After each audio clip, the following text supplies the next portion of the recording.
آپ کو الیکشن ہوتے نظر آ رہے ہیں؟ جی بالکل ہوتے نظر آ رہے ہیں، اور آج آپ نے سن لیا کہ اعتزاز احسن صاحب بھی انہی امید پرستوں میں ہیں جنہیں الیکشن ہوتے ہوئے نظر آ رہے ہیں۔ اس کی وجہ یہ ہے جو انہوں نے بھی آرگومنٹ دیا، اور میں بھی آپ کی خدمت میں بار بار عرض یہی کرتا رہا ہوں کہ پاکستان کا دستور اور قانون دراصل عوامی رائے یعنی الیکشن کی بنیاد پر کھڑا ہے۔ جب ہم اس پوری عمارت کے نیچے سے الیکشن کی بنیاد نکال دیں گے تو دراصل یہ پوری کی پوری عمارت ہی کیو ان کر جائے گی، یعنی اس کی چھت جو ہے اسی کی دیواروں پہ آ پڑے گی۔ تو لہٰذا پاکستان کا کوئی بھی جج، میں دور دور تک بدگمانی کا میرے ذہن میں شائبہ بھی نہیں ہے کہ وہ جب بیٹھے گا بینچ کے اوپر تو وہ کہے گا الیکشن نہیں ہوگی۔ اور پھر آپ دیکھ لیجئے کہ جسٹس منصور علی شاہ صاحب کا فیصلہ، میں نے کل اس کے بارے میں عرض کیا تھا کہ مجھے اس پہ کچھ اشکالات ہیں، لیکن ایٹ دا سیم ٹائم اس میں بھی تو انہوں نے یہی کہا ہے کہ الیکشن تو ہونے ہیں، اور انہوں نے صرف پوائنٹ یہ ہے کہ ہائی کورٹ کو کہا ہے کہ 3 دن کے اندر فیصلہ کر دو۔ تو دیکھیے الیکشن کے ہونے یا نہ ہونے کا سوال جو ہے وہ صرف اس کا جواب ایک ہی ہے کہ الیکشن ہونے ہیں۔ تو لہٰذا اب پوری کی پوری حکومت بھی جو چاہے کر لے، الیکشن نے ہونا ہے۔ لہٰذا اس بات کو ہمیں سمجھنا چاہیے۔ وہ کسی نے کہا تھا کہ حالات میں کدے کے کروٹ بدل رہے ہیں، ساقی بہک رہا ہے میں کش سنبھل رہے ہیں۔ بات یہ ہے کہ ہمارا جو ساقی ہے اس وقت میں خانے کا، وہ خود کو وہ بہک رہا ہے، جس نے دوسروں کو مدہوش کرنا تھا وہ خود بہکا ہوا ہے۔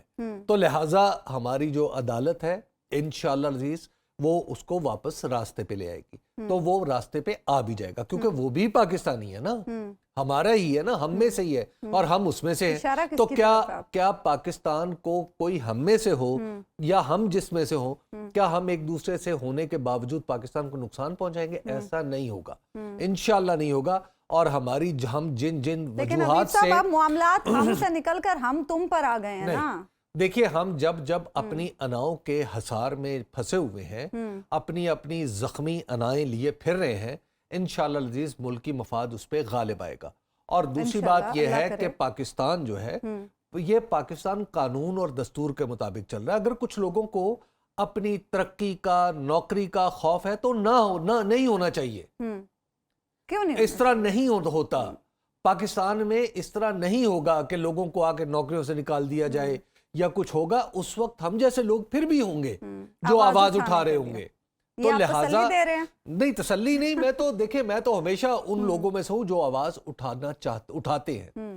بات یہ ہے کہ اس میں پریشان نہ ہو، انشاءاللہ العزیز الیکشن ہونے ہیں۔ اچھا، ایک انتہائی اہم بل جو ابھی قومی اسمبلی میں بھی پیش ہونے جا رہا ہے، اتنی ایمرجنسی میں اس بل کی منظوری کی کیا ضرورت ہے؟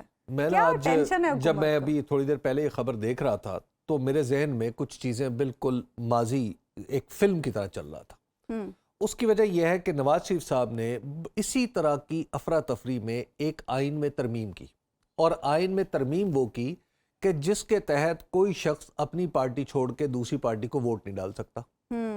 ٹھیک ہے، اب آپ دیکھ لیجئے کہ وہی جو آئینی ترمیم ہے ان کے اپنے اوپر بھی لاگو ہوئی، جس پہ محترمہ مریم نواز صاحبہ کہتی ہیں کہ دیکھیں جی عدالت نے آئین کو ری رائٹ کیا۔ عدالت نے آئین کو ری رائٹ نہیں کیا، آپ کے والد ماجد نے آئین کو ری رائٹ کیا تھا۔ تو لہٰذا جب اس کی اپلیکیشن ہوئی تو آپ دیکھ لیجئے کیسے ہوئی کہ نہ مطلب لوٹا سازی کا الزام خواہ اپنے سر لے لیا باقاعدہ طور پر، پنجاب میں بھی اور مرکز میں بھی، اور ان دونوں سے فائدہ نہیں اٹھا سکے۔ تو یہ اپنی ہی کی ہوئی ترمیم تھی۔ اسی طرح نیشنل اکاؤنٹیبلٹی بیورو، پہلے انہوں نے احتساب کا نیب، انہوں نے اس وقت قومی احتساب بیورو تھا، قومی احتساب بیورو کا ڈول باقاعدہ خود ڈالا، جنرل پرویز مشرف آئے انہوں نے نیب کر دیا۔ پھر بعد میں 18ویں ترمیم کے موقع پہ جناب نواز شریف صاحب کو کہا گیا کہ اس قانون کو ختم کر دیں، تو انہوں نے کہا نہیں یہ تو پیپلز پارٹی پہ اس کا کوڑا چلے گا، مجھ پہ کیا ہوگا۔ تو الٹیمیٹلی نیب جو ہے آج سب سے زیادہ پریشانی نیب سے پاکستان مسلم لیگ نون کو ہوئی، تو لہٰذا وہ قانون بھی ان کے راستے میں آ کے کھڑا ہو گیا، اور پھر اس کو بھی الٹیمیٹلی آپ کو لگ رہا ہے کہ یہ بھی انہی کے گلے پڑے گا۔ تو یہ جو قانون ہے آج جس کو بل کی صورت میں پیش کیا جا رہا ہے، یہ بھی میں آپ کو بتا رہا ہوں کہ انہوں نے اپنے ہی مستقبل کو، جسے یہ روشن مستقبل، اگرچہ میں نہیں اس سے متفق، یہ کچھ لوگوں کی آمد و رفت کو عہدوں پہ وقت کے ساتھ ساتھ جو ہوتی ہے، یہ سمجھ رہے تھے کہ یہ ہماری فیور میں جائے گا۔ اگر کوئی ان کی فیور میں جا سکتا تھا تو آج اس بل نے آج اگر یہ قانون بن جاتا ہے تو پاکستان مسلم لیگ نے ان کے ہاتھ یوں باندھ دیے. اچھا جی تو یہ بات کیا انہیں تو نہیں پتا؟ دیکھیے اگر میں آپ پاکستان کے سیاستدانوں کے بارے میں میری عمومی رائے سے آگاہ ہیں کہ پاکستان کے سیاستدان بیشتر وہ لوگ ہیں چونکہ انٹیلیجنٹ لوگ اور ایوریج عقل سے بڑے ہوئے لوگ یا حتیٰ کہ اوسط عقل رکھنے والے بھی چونکہ سیاست میں نہیں آتے اس لیے کم آئی کیو والے لوگ سیاست میں ہیں. تو اس وجہ سے ان بیچاروں کو کیا پتا پالیٹکس کیا ہوتی ہے, ان بیچاروں کو کیا پتا کہ آگے دنیا آگے کیسے بڑھتی ہے. یہ بیچارے صرف اس لیے بڑے ہیں کیونکہ بڑے اس میدان میں موجود نہیں ہیں. تو لہٰذا ان سے آپ ان کو پریشان نہ ہوا کریں کہ یہ جو ہمارے سیاستدان ہیں یہ اتنی بڑی نالائکی کر رہے ہیں, انہیں پتا ہوگا او بھائی یہ انکیپیبل ہیں. ہم دنیا ماشاءاللہ ہمارے سیاستدانوں کے بارے میں بہت اچھی طرح جانتی ہے کہ یہ کسی کام کے نہیں.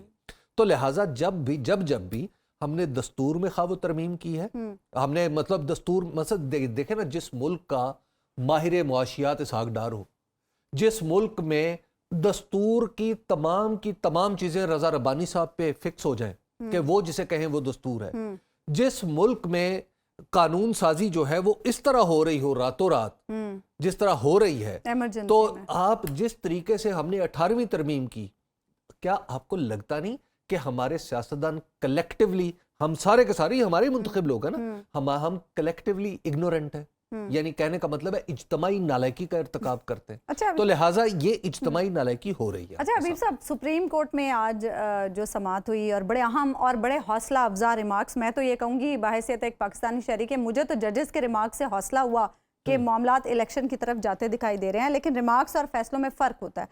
آپ کو کیا لگ رہا ہے, فل کورٹ بنانے کی جو باتیں ہو رہی ہیں, فل کورٹ بنانے سے معاملات حل ہو جائیں گے؟ میرا خیال ہے کہ فل کورٹ بن جانا چاہیے. میں اس رائے کا حامل ہوں.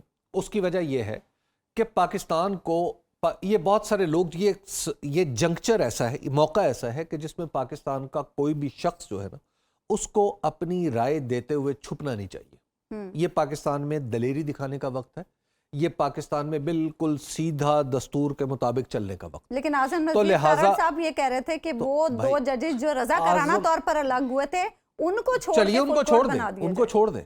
اعظم نذیر تارڑ صاحب بھی آپ جو کچھ فرما رہے ہیں یہ بھی تو قانون دستور کا حصہ, تاریخ کا حصہ بن رہا ہے نا. عطا تارڑ صاحب جو کچھ فرما رہے ہیں وہ بھی تو تاریخ کا حصہ بن رہا ہے نا, کہ کچھ لوگ ایسے ہیں جو پاکستان کے لوگوں کا حق رائے دہی جو ہے اس کو غصب کرنا چاہتے ہیں, اور یہ دلیلیں دیتے نظر آ رہے ہیں کہ پاکستان میں جو یہ 14 کروڑ لوگ ہیں خیبر پختونخوا, 15 کروڑ لوگ ہیں خیبر پختونخوا کے اور پنجاب کے, یہ بھیڑیں بکری ہیں.